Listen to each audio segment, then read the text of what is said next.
di ba? Dito ako nag-grill sa mga walang uling diyan kagaya dito sa Middle East. Ganyan lang, para-paraan. Pareho lang din naman yan. Yung mga Arabo nga dito nga nag-ano, iniinit yung kubos. Diba, luto na yung ano ko, talong. Naglaga nga pala ako ng talong. Tinatry ko itong ganitong recipe.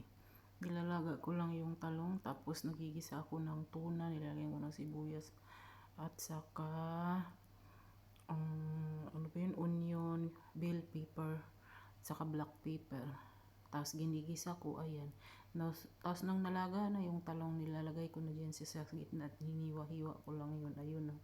Tapos naglalagay din ako ng itlog para medyo dumikit-dikit siya. 3 piraso lang yan kasi 3 lang naman kami. Ayan na yung ano niya, oh, nagawa ko. Nalagyan ko ng itlog sa ibabaw, tapos pa-fry ko lang yan. Nakikita ko lang yan sa ano, sa YouTube ng ganyang luto. Tatry daw. Masarap naman siya. Dito sa ibang bansa, pag hindi ka talaga dumidiskarte, magugutom ka talaga. Dito naman kasi sa amin, sa amo ko, wala namang problema kasi ako yung nagluluto, ako yung mag-ano ng pagkain namin. Kasi yan ang nagpapalasa din yung itlog. Ganyan lang, ganito lang dito kasi malimit sa talong namin. Asian food, kaso lang sila lang mga pinakain kami, naghiwalay kami sa pagluluto. Pinikos-mikos ko lang yan dyan. Pag napunta kami sa Lulara, piprito na, ayun, serve na aming tanghalian yung tatlo. Kasi yung ganyan ang diskarte dito mga OFW. Kasi pag hindi kayo dumidiskarte, nagugutom kayo. Sa sarap ang Arabic dito sa amin, malibre naman kami at iyan na, piniprito ko na siya. Kasi malaya ako sa kusina. Nilalagay ko lang yan dyan, 3 piraso. Ayan, nilalagay ko, piniprito ko yan dyan, 3. Masarap siya, try nyo din yung ganyan.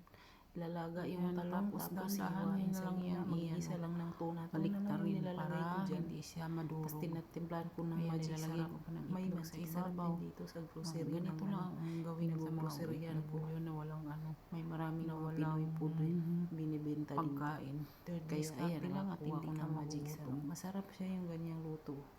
Arabo kasi hindi na nawawala yung tapos pinag-crispy ko lang yan, ayan na itlog ng tanghalian, hindi yan mawawala sa kusina, kaya malaya ka. Araw-araw yan nakapagluto. Yung iba dito mahirap po talaga kasi ang mga amo ng iba din sa kusina. Nakain naman kami kaya bihira.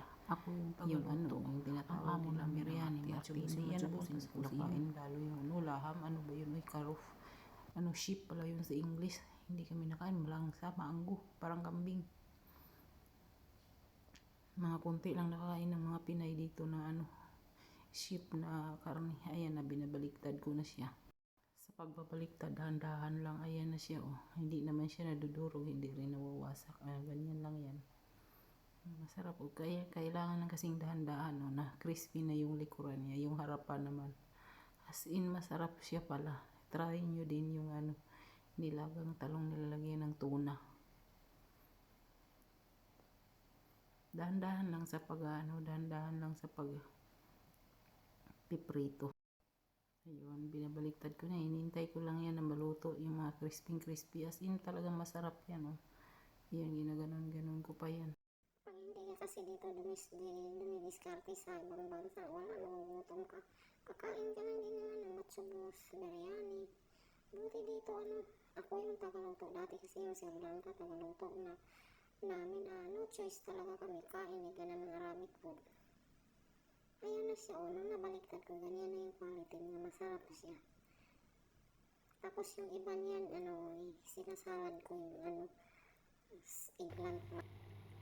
Ayan yung talong nilalaga ko lang, tapos ginigisa ko yung tuna. Ginisgisa sa sibuyas, bawang, chili flakes, pilpil, black pepper, ibig sabihin ng pilpil, salt, magic sarap, at lagyan natin ng itlog yan sa ibabaw. Ganito ang gawin nyo sa mga talong. Kung kayo sawang-sawa na sa talong, ayan, ipiprito nyo, gigisa nyo yun ng tuna, tapos ilalagay nyo dyan sa ibabaw ng talong, lagyan nyo ng itlog. Ganyan na. Ang perfect combination, perfect pagkaluto, hindi siya nabwasag, hindi nabuwag. Ayun, luto na yung talong ko. Pag kayo sawang-sawa na sa ganitong, ay sa mga talong na laging laga, gisa, fried, Ito yung gawin nyo, lagyan nyo ng tuna. Ayun, masarap. Solve na naman ang tanghalian namin. Ganito lang pala ang gawin nyo. Oh, sus, masarap. Hindi nyo na kailangan kung ano-ano. Tuna lang yan, kahit anong tuna. Gisahin nyo, lagyan nyo ng mga sibuyas, bawang, pilpil, chili pala. Para maanghang-anghang naman. Thanks for watching. At ito yung isang recipe ko. Magagawa tayo ng insaladang talong. Ito, ang insalada ay masarap yan sa maming mga Bisaya. Ganyan lang oh. Inano ko lang yan, ginigrill ko siya sa oven. Timplado na yung insaladang talong, oh, diba? Simple recipe lang yan. Kamatis, sibuyas at luya. Nilagyan ko ng pampasarap yung lemon at saka apple vinegar. Grabe tong ulam, oh, pang malakasan. Yan, isang kaldero. Gusto ko po, akin naman nakain lang ako dito. Wala ng rice. Alas 12 na, oras na ng kain. Tingnan mo, bulalo yan. Oh, ito dami. Dinamihan ko ng gulay, dinamihan ko ng sabaw. Ayun, ang mga ricado. Tingnan mo kung ano yan. Bulalo. Bulalo. Beef bulalo. Diba, masarap. Tapos nilagyan ko yan ng sana yung pang malakasan at hindi kong mais. Oh, ang mais, magpakita ka. Wala na yung mais. Nilagyan ko yan ng mais. Tsaka pinipressure ko siya para mabilis lang, o diba? Iyan ang ulam namin, pang malakasang ulam yan. Sino bang hindi maano yan? 3 kakain yan, oh. Ang sarap kasi humigop ng sabaw. Ito yung gustong-gusto ng mga Bisaya, yung sabaw. Saka malambot yung beef o pinipressure ko. Saka may mais na nabili. Ito ay sa alaga namin, binawasan ko lang. Saka ang daming repolyo. Ito lang yung kakainin ko. Wala nang kanin. Kung magkakanin mo ako 2 kutsara, pang paano ba? Pampalipas ng pampalipas siya ng gutom at kahit minsan naman ay hinahanap ko rin ang rice pero pinipigilan ko talaga siya. Yan ang nagpapataba sa akin. Iba yung rice dito, no ba to? Parang in na parang bilis tumaba. Ayan, oh yan, ganito yung mga ulam na gusto namin. Oh, bulalo. Uy, tikman na natin ito. Yan, sarap.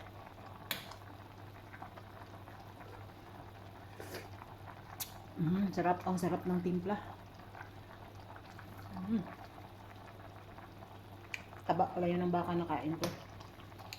Diba?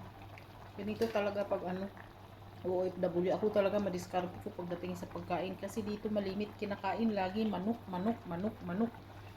Sus, hindi nagsasawa ang mga tao dito. Ito at ang pambansang ulam ng Middle East, manok. Kahit saang bahay dito sa Middle East. Mahirap man umayaman, pareho ang kinakain manok. Iisa ang nila recipe. Biryani sa luna, yan yung malimit pa ulit-ulit at saka mamantika. Yan, isang pressure yan. O tingnan mo may mag-agawan na naman. 3 lang kaming kakain yan. Ganito kadami kakainin namin hanggang gabi yan. Diskarte lang talaga ang kailangan dito. Yan ay siningit ko doon sa Jamia ni Madam sa grocery. Sumingit ako, hindi naman niya tinitingnan yung resibo eh. Kaya sinisingit ko siya. Sarap na, solve ng tanghalian namin.